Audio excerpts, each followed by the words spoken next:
हम रीतिमुक्त काव्यधारा की प्रवृत्तियों पर चर्चा कर रहे थे।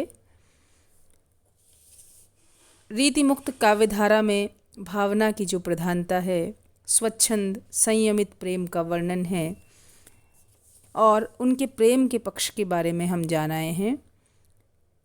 वहाँ कृत्रिम व्यापारों का त्याग किया गया है और प्रबंध की निपुणता भी हमें दिखाई देती है। इसी के साथ रीतिमुक्त कविता में लोक जीवन व संस्कृति के चित्रण की यदि बात करें तो इन्होंने लोक जीवन के मंगल पक्ष को ग्रहण किया है। ये अपने देश के आनंदोल्लास का भावप्रवण चित्रण करने में पीछे नहीं रहे। यथा समय प्रसिद्ध त्योहारों व पर्वों का सुंदर चित्रण भी हमें रीतिमुक्त शैली की रचनाओं में उपलब्ध होता है। रीतिकाल के जो कवि हैं उनके काव्य में हमें आत्मविवेचन भी दिखाई देता है। रीति मार्ग का अनुसरण करने वाले रीतिबद्ध कवि प्रेम को अपना न बना सके। उन्होंने बुद्धि से सोच विचार कर प्रेम को सखी, नायिका, दूती आदि के हृदय में प्रतिष्ठित करने का यत्न किया है। अतः रीतिबद्ध कविता में हमें पूरी तरह से कृत्रिमता दिखाई देती है, जबकि रीतिमुक्त कवियों ने प्रेम किया था, उसका अनुभव किया, विरह को सहा, तब कहीं उमंग के रूप में कविता उनकी वाणी का आधार पाकर फूट पड़ी। अतः इन कवियों का प्रेम जीवनगत है। प्रेम की यह आत्मानुभूति हमें उर्दू के शायरों में मिलती है। रीतिमुक्त कवि की प्रेम भावना उनके जीवन का संगीत है, उनका भुक्त भोग्य सत्य है, उनके आत्मविवेचना का मार्ग है। जैसा कि रीतिकाल में श्रृंगार चित्रण की परंपरा रही, रीतिमुक्त कवियों ने भी श्रृंगार के चित्र खींचे। श्रृंगार के दो पक्षों की साहित्य में बात की जाती है, श्रृंगार का संयोग पक्ष और श्रृंगार का वियोग पक्ष।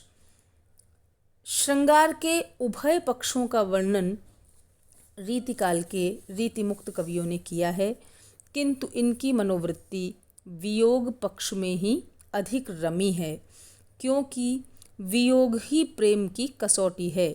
विरह में अनुभूति जितनी तीव्र होती है उतनी संयोग में नहीं होती। इन कवियों की विरह विषयक धारणा विलक्षण है, जहाँ संयोग में भी वियोग पीछा नहीं छोड़ता।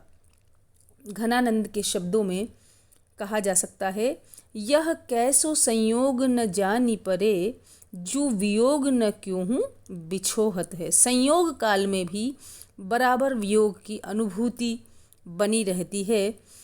इसी प्रकार कवि बोधा ने कहा है, जबते बिछुरे कवि बोधा हितु, चितु नेकु हमारो थिरा तो नहीं, हम कौन सो आपनी पीर कहें, दिलदार तो को दिखा तो नहीं।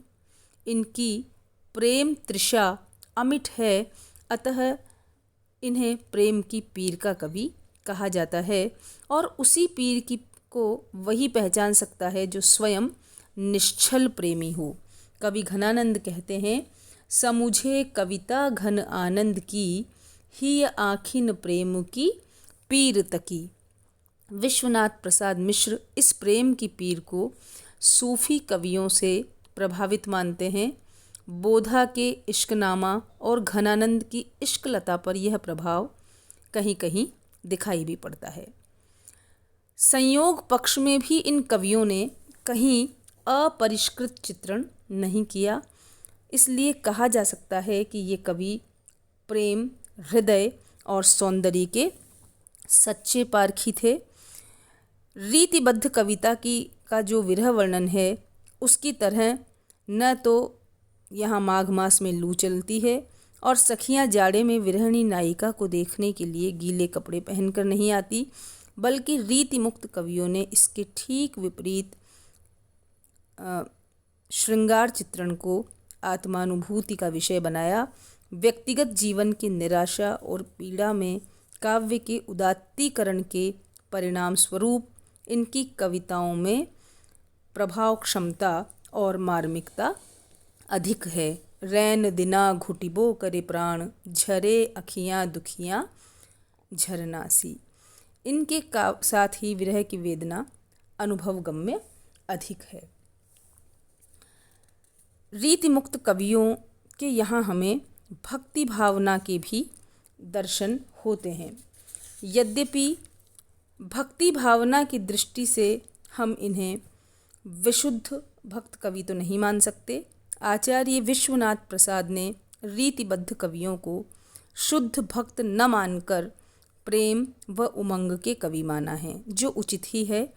कृष्ण भक्ति की ओर इनके उन्मुख होने का कारण वैयक्तिक जीवन में इन्हें प्रेम के क्षेत्र में जो निराशा प्राप्त हुई थी वह है, और इसी कारण वे भगवान की भक्ति में प्रवृत्त हुए। घनानंद भक्ति संप्रदाय में दीक्षित होकर भी सुजान का नाम नहीं भूले। श्री कृष्ण को वे सुजान, जान, जानराय आदि नामों से संबोधित करते हैं।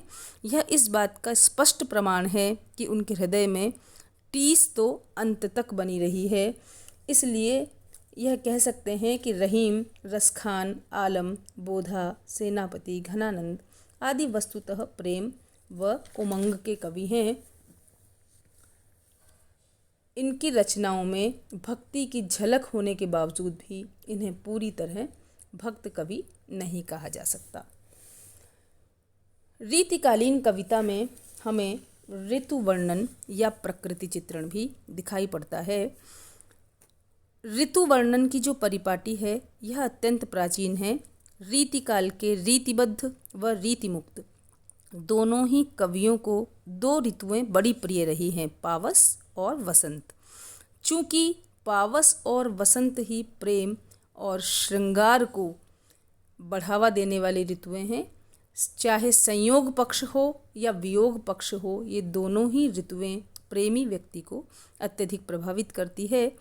चूँकि रीतिमुक्त काव्यधारा में श्रृंगार के वियोग पक्ष का अधिक चित्रण हुआ है, इसलिए यहाँ पर जो ऋतु वर्णन है या प्रकृति चित्रण है उसमें भी हमें वियोग श्रृंगार के माध्यम से उद्दीपनगत चित्रण देखने को मिलते हैं।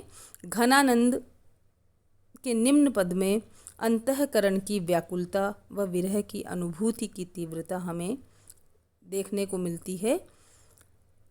जब कोयल बोलती है तो वियोग काल में कोयल को देखकर कवि का विरही व्याकुल मन कह उठता है, कारी कूर कोकिला कहाँ को बैर काढ़त री, कूकी अब ही करेजो किन कोरले, पैंडे परे पापी ये कलापी निसी द्योंस जो ही, चातक घातक त्यों ही तूहू कान फोर ले।